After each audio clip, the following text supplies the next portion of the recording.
Bueno, ¿qué tal? Bienvenidas a la última clase del último video, la última clase del seminario. Hola, ¿cómo están? Bueno, queríamos hacer un pequeño cierre, una conclusión. En principio queremos agradecerles la confianza, agradecerles el habernos acompañado. Nosotros apostamos desde el grupo psicoanalítico a poder pensar con otros. Creemos que sobre todo en estos tiempos difíciles, lo importante es poder pensar con otros.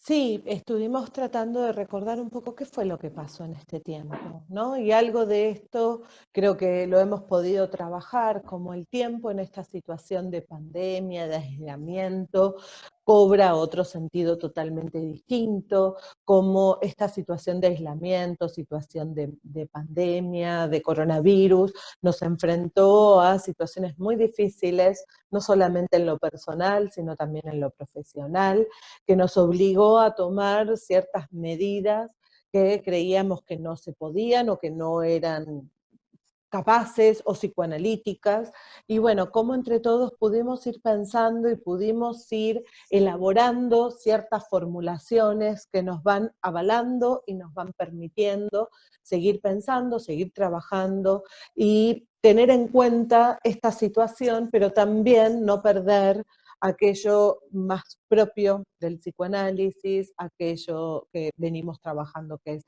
la posición analítica, la escucha, a pesar de que muchas de nuestras cuestiones identificatorias y aquellos lugares donde nos sentíamos cómodos se vieron desmoronados, ¿no? Todo esto lo fuimos pensando sobre todo en la primera clase. Pero cómo, bueno, fue... Sí. No, y a partir de poder recuperar esta posición analítica, pudimos repensar el encuadre, pudimos repensar nuestra forma de trabajo, apelarnos al encuadre interno, a esto que más allá de las cuatro paredes del consultorio lo tenemos incorporado y a veces uno sin saber que lo tiene incorporado, nos dimos cuenta que sí, que lo teníamos, que lo podíamos aplicar, que podíamos trasladar nuestras cuatro paredes del consultorio a las cuatro paredes de la pantalla, a esta cuestión en donde a partir del celular o de la pantalla pudimos empezar a conectarnos con nuestros pacientes y empezar a pensar lo que pasaba ahí.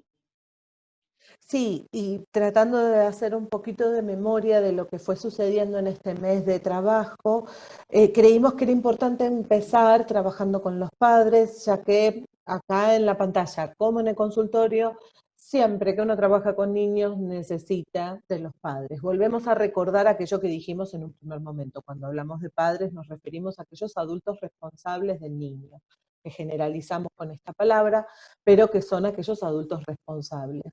Y que sin el compromiso, sin el apoyo de estos padres, ni aquí en la pantalla, ni allí en el consultorio, es viable ni posible el trabajo con los niños. Con lo cual empezamos esa clase trabajando en esta cuestión que nos une a los padres y la cual teníamos que poder tener encuentros y tener cierto diálogo con los padres.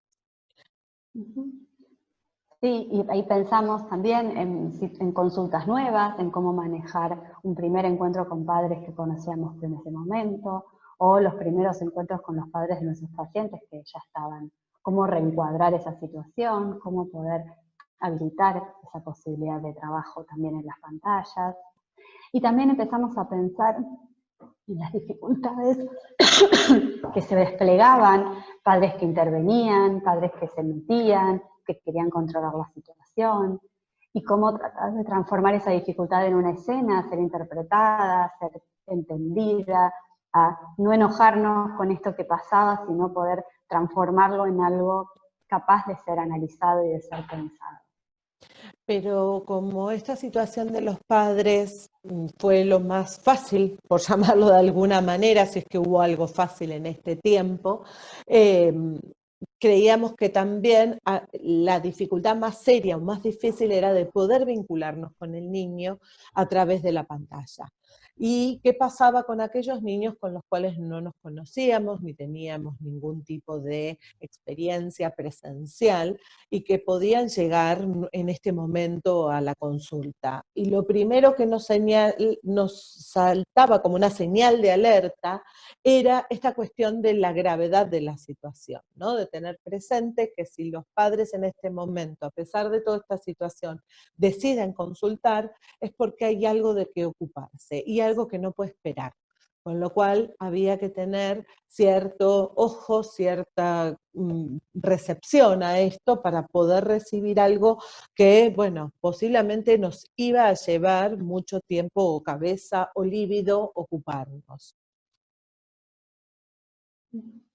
Bueno, y después finalmente llegó el encuentro con los niños, cómo recibir a estos niños. Y también pensamos en niños que veíamos por primera vez o niños que veíamos por primera vez en la pantalla que ya habíamos visto en nuestros consultorios, ¿no? Y cómo esto era posible o no desplegarse en las pantallas y cómo esto era posible o no. Pensamos según las edades, según los recursos, pensamos en cómo hacer un diagnóstico, ¿no? Uno podía hacer un diagnóstico del niño, pensamos en un diagnóstico situacional, no olvidarnos del contexto. Pusimos mucha atención en el autodiagnóstico, en cuándo nosotros estábamos capacitados, estábamos dispuestos, estábamos con líbido suficiente para poder investir y sostener este tratamiento, este nuevo tratamiento, con las dificultades que esto nos enfrenta, y creíamos que esto era importante. Uno siempre tiene que elegir al paciente. Creemos, por lo menos yo estoy convencida que uno si no elige al paciente difícilmente pueda trabajar. Pero en este momento creo que uno tiene que permitirse aún más pensar si quiere y puede trabajar, y que está en todo su derecho de pensar en que no, este paciente o no lo puedo tomar o no voy a estar, y que eso es una decisión ética. Me parece que es una cuestión ética el poder darse lugar para eso. Y una vez que pudimos instalar a los niños, instalarnos como analistas de niños a través de este dispositivo, consideramos que iban a empezar las dificultades, como siempre pasan con los niños, y que los niños también a través de las pantallas se las iban a ingeniar para traer sus propias resistencias y sus propias cuestiones hacia nosotros, y que era importante estar atentos y poder pensarlas para justamente no actuarlas, ¿no? Hay un punto que nos parece muy importante, que es que el poder tenerlo presente, el poder hacerlo consciente, el poder prestarle atención a las situaciones contratransferenciales, a todo aquello que nos despiertan distintas emociones, distintos pensamientos, son importantes tener presentes para no actuarlas, porque cuando se actúan, ahí sí estamos entrando en una escena de la cual posiblemente después nos arrepintamos por los actos que se cometan, ¿no? En esta escena. Sí, porque ahí perdemos el control, ahí no tenemos dominio. Cuando uno termina actuando la transferencia y la contratransferencia inconsciente, no pierde capacidad de acción, porque en realidad actúa sin poder decidir qué es lo que hace.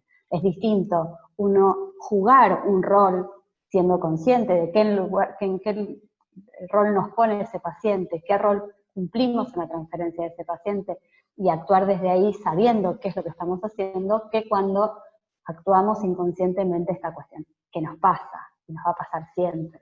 Pero bueno, en este punto creemos que, sobre todo en estos momentos, es fundamental sostener el análisis personal y la supervisión, porque creemos que es lo que nos rescata y nos ayuda a entender estas cuestiones contratransferenciales, que son inconscientes, que son inevitables, que uno las va a vivir, las va a quedar atrapado en esas cuestiones, porque esa es parte de nuestro trabajo.